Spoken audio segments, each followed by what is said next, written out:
Assalamualaikum warahmatullahi wabarakatuh.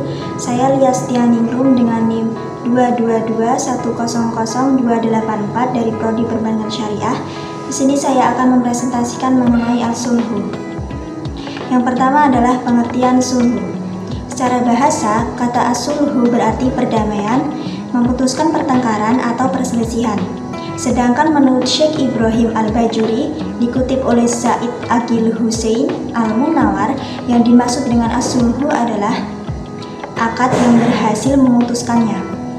Sedangkan dapat disimpulkan bahwa secara umum, as-sulhu adalah suatu usaha untuk mendamaikan dua pihak yang berselisih, bertengkar, dendam, dan bermusuhan dalam mempertahankan hak dengan harapan perselisihan tersebut dapat berakhir dengan damai. Kemudian yang kedua adalah dasar hukum sulhu. Sulhu disyariatkan dalam Al-Quran, Sunnah, dan Ijma demi tercapainya kesepakatan.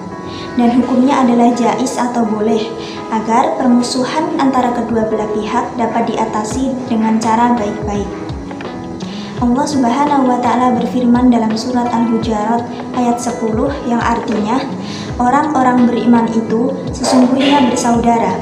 Sebab itu damaikanlah, perbaikilah hubungan antara kedua saudaramu itu dan takutlah terhadap Allah, supaya kamu mendapat rahmat. Rasulullah Shallallahu Alaihi Wasallam bersabda, yang artinya, as-sulhu kesepakatan damai, hukumnya boleh di antara kaum muslimin, kecuali as-sulhu yang mengharamkan sesuatu yang halal atau menghalalkan sesuatu yang haram. Hadis riwayat Ibnu Hibban dan ia memasukkannya ke dalam kategori hadis sahih.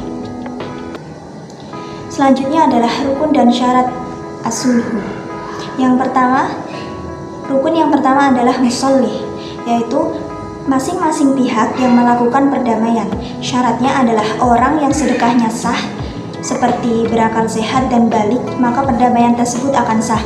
Kemudian yang kedua adalah musolih anhu, yaitu hak atau persoalan yang diperselisihkan.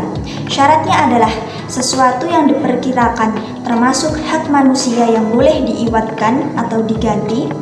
Jika berkaitan dengan hak-hak Allah, maka tidak boleh bersulhu.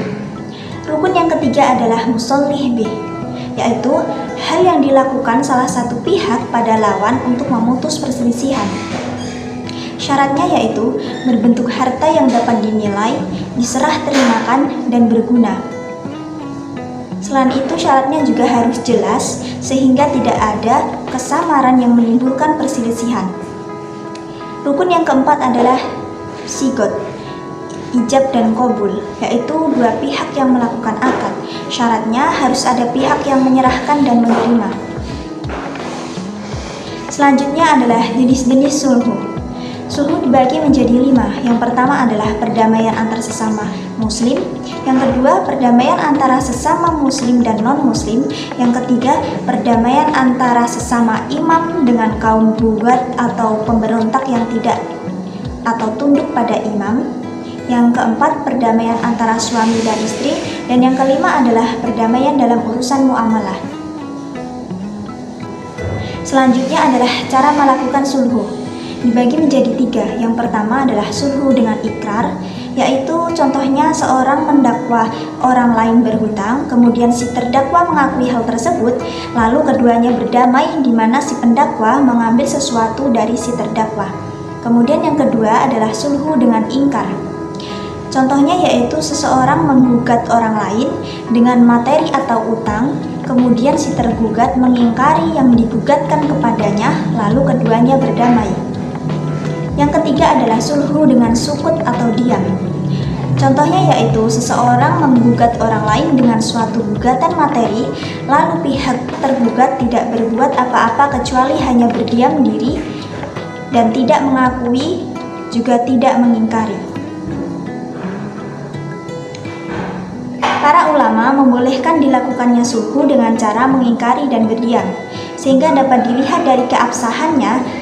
Sulhu dapat dibagi menjadi 2. Yang pertama, sulhu ibro, yaitu melepaskan sebagian dari apa yang menjadi haknya. Sulhu ini tidak terikat oleh syariat.